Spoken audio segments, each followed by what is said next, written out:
falar sobre conteúdo para 2026? Como que a gente define os principais temas dos seus conteúdos para 2026? Para que seja coerente, para que faça sentido e para que tenha resultado. Quando a gente fala de definir tema, a gente geralmente está falando de linha editorial ou de pilar de conteúdo. Existem várias pessoas que chamam de formas diferentes, mas no geral são grandes temas que direcionam a sua produção de conteúdo para que você não fale um pouquinho de cada coisa e para que quem te acompanhe entenda quais são os seus assuntos principais, quem é você, qual que é a sua área de expertise e assim as coisas fiquem mais claras. É algo muito falado no meio de quem produz conteúdo para as redes sociais, então vale a pena a gente sempre trazer um pouco mais de informações e facilitar a sua vida. Aqui eu vou te ajudar a entender o que é isso, o que são as linhas editoriais, como que a gente define e o que a gente precisa para definir elas. Antes de mais nada, eu vou te pedir para se inscrever aqui no canal, caso você ainda não seja inscrito, e deixar a sua curtida, o seu coraçãozinho aqui, porque isso faz toda a diferença pra gente trazer sempre mais conteúdos de qualidade aqui pra vocês. Ao longo desse vídeo, qualquer dúvida que você tiver, pode deixar ali nos comentários que a gente vai te responder e vai te ajudar. Então bora lá! Ponto principal. Para definir esses temas principais, para definir esses pilares de conteúdo, para definir essas linhas editoriais, a gente não pode pensar só em conteúdo. Calma, deixa eu te explicar. A gente precisa entender um pouco mais da estrutura da marca, da estrutura do negócio da marca, de quem é essa marca, para que aí sim a gente consiga entender o que é relevante falar nos conteúdos dela. Essa marca pode ser uma marca institucional, pode ser sua marca pessoal, pode ser a marca da sua empresa, a marca da sua clínica. No geral, a gente segue o mesmo padrão, independente se for uma marca pessoal ou uma marca corporativa. Quando a gente entende mais esse básico sobre como que o negócio funciona, quem é o público, quais são os objetivos, como que esse negócio já está se comunicando nas redes sociais, porque lembra, o conteúdo, ele é uma ação da estratégia. É o conteúdo que vai conectar a sua marca à sua persona, ao seu público, a pessoa que você quer atingir. Mas o conteúdo, ele é esse meio. No conteúdo a gente não define nada. O conteúdo a gente chama atenção.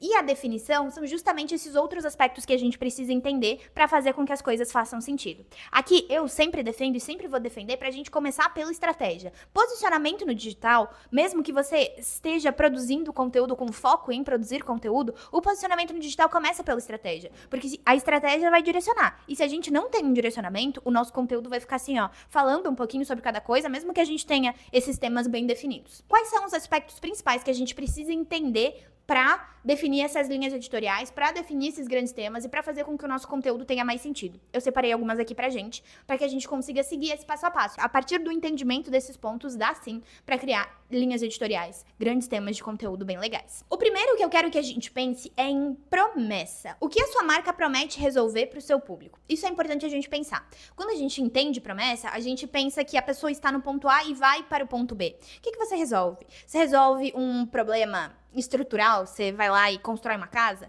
ou você resolve um problema quando você é psicólogo, você ajuda a lidar com a ansiedade. Quando você é médico, dermatologista, você ajuda a pessoa a ter uma pele mais saudável. Quando você é endocrinologista, você ajuda a pessoa a emagrecer. Qual que é a sua profissão, a sua especialidade e a partir disso, qual a transformação que o seu negócio oferece para o seu cliente? Depois, é importante a gente entender os valores da marca. O que são os valores? São grandes temas, digamos assim, né? Grandes valores, na verdade, grandes palavras que a gente define que direcionam a nossa comunicação. Pode ser acolhimento, empatia, excelência, conhecimento. Essas são como se fossem características da personalidade da nossa marca. E são a partir delas que a gente direciona muito das coisas que a gente fala, principalmente os nossos conteúdos. Exemplo, se o meu valor for acolhimento, eu não posso ter uma linguagem agressiva. Se o meu valor for excelência, eu não posso oferecer fórmulas mágicas, por exemplo, soluções rápidas, entendeu? Então, isso também é importante a gente saber. O outro ponto é ter clareza do nosso produto. O que a gente está vendendo? A gente está vendendo um serviço, a gente está vendendo uma coisa, a gente está vendendo um objeto. Isso é importante para a comunicação, porque a partir da comunicação é que a gente quer vender. Mas se a gente não tem clareza do que a gente está vendendo, não existe comunicação que resolva. Outro ponto importante é você entender o nicho se você tiver, ou seja, entender em qual fatia específica do mercado você está se posicionando. Por que isso é interessante? Quando a gente fala de posicionamento no digital, nem todas as pessoas têm nicho e nem todas as pessoas querem ter nicho. Mas o posicionamento no digital é mais fácil, você consegue criar com mais facilidade a partir do momento que você tem um. E, por fim, entender o público-alvo e a persona é muito importante. O público-alvo porque a gente sempre direciona a nossa comunicação para ele, e a persona porque quanto mais a gente entender com quem a gente está falando, mais assertivos seremos na nossa comunicação. A partir do momento que a gente entende todos esses pontos, pode anotar, pode guardar em algum lugar, porque depois que você entende, depois que você para pensar e você tem essas informações, fica muito mais fácil da gente entender o que a gente quer com a nossa comunicação e como que a gente vai direcionar. Agora, quando a gente fala das linhas editoriais em si, o grande tema do nosso vídeo, elas são grandes temas pensados pra gente direcionar nosso conteúdo. Elas representam a comunicação da nossa marca. Então, por isso é importante que a gente defina com bastante sabedoria para que a nossa marca seja reconhecida pelos temas certos. Como que a gente faz isso? A ideia é organizar esses conteúdos em grandes blocos de o que é importante para sua marca, atender às dores, interesses e desejos da sua persona e do seu público-alvo, fortalecer a sua autoridade, mostrando bastante conhecimento técnico, mostrando que você entende do assunto, mostrando que você tem um repertório para falar sobre aquele assunto, e manter a sua comunicação constante e coerente, que é justamente isso. Você escolhe os temas e a partir desses temas você continua falando desses temas. Isso não quer dizer que ao longo do tempo você não possa mudar de vez em quando, dependendo dos seus objetivos imediatos ou da mudança dos seus objetivos comerciais. Mas a princípio a gente define esses temas para manter eles, pelo menos por um tempo, para que a gente consiga criar essa coerência e essa constância dentro do nosso perfil e do nosso posicionamento. Para montar essas perguntas, como que a gente faz agora? Eu separei 3 perguntas para vocês que se questionem e vejam se encaixa. Se a sua resposta for sim para alguma delas, quer dizer que vale a pena ser uma linha editorial. Se for sim para mais que uma, quer dizer que é uma linha editorial, é um tema muito importante e que provavelmente vale a pena você seguir com ele.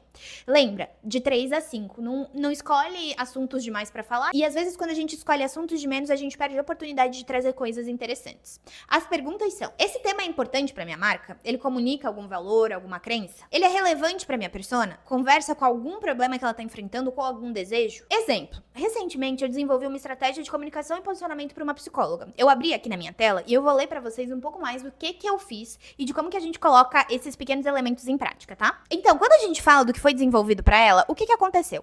A gente desenvolveu como promessa a estabilidade no transtorno bipolar. É uma psicóloga que tem um nicho específico, já trago aqui um spoiler, mas ela tem um nicho específico em transtornos bipolares e transtornos de humor. Então, a promessa é estabilidade. Quando a gente fala dos valores dela, a gente fala de acolhimento, autoaceitação e autorresponsabilidade. Por quê? Porque tudo tem a ver com a abordagem que ela tem, com a forma como ela se comunica e com o que ela acredita que é interessante dentro do atendimento, dentro do acompanhamento desses pacientes. Além disso, o nicho, como eu falei, é um atendimento psicoterapêutico com foco em transtorno bipolar e transtorno de humor. O público-alvo são mulheres de 25 a 55 anos e a gente colocou aspectos demográficos, colocou aspectos comportamentais também, para entender o que é relevante para essas pessoas. E a partir disso, a gente definiu uma persona, considerando pacientes que ela já tem, considerando um estudo que a gente fez. Então, a gente definiu essa persona específica para direcionar os nossos conteúdos. Nas linhas editoriais, fazendo aquelas perguntas que eu coloquei anteriormente, o que a gente definiu? A gente definiu que seria importante falar sobre regulação emocional, muito importante para o público, porque é uma dor muito específica da persona e a persona dela sofre muito com falta de regulação emocional.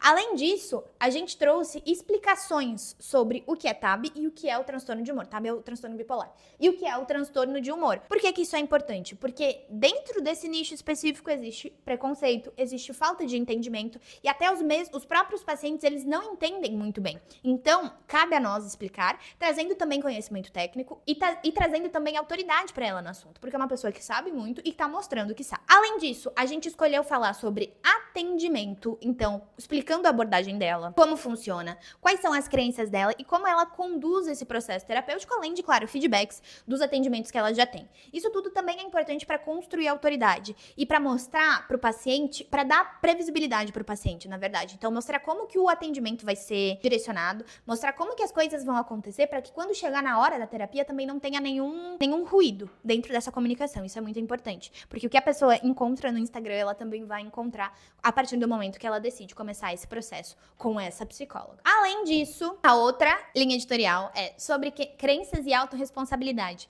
Também é muito importante, tanto para o público-alvo dela, quanto para ela. Para ela, porque é muito importante para ela reforçar essa responsabilidade da terapia ser uma via de mão dupla, do terapeuta e do paciente. Mas para o paciente, para ele também entender o que ele vai receber dentro desse processo terapêutico. Isso é bem legal. E aí, a última linha editorial, a gente escolheu empreendedorismo, porque além de psicóloga clínica, ela é empreendedora dentro de outro ramo da psicologia. Então também é interessante trazer isso porque é um diferencial dela, da personalidade dela, e é um meio que muitas pessoas a conhecem. Então é interessante também conectar esse ponto de alcance, que é a empresa dela, para ela como psicóloga clínica. Depois disso tudo, a gente consegue entender que definir as linhas editoriais, ou seja, definir os grandes temas do seu conteúdo, talvez não seja tão simples quanto você pensou, mas é muito importante a gente fazer. É muito importante que a gente tenha coerência para ter relevância dentro das redes sociais. E é importante que a gente não defina isso de forma superficial. Quando a gente pensa nesses tópicos como promessa, persona, valores e nicho,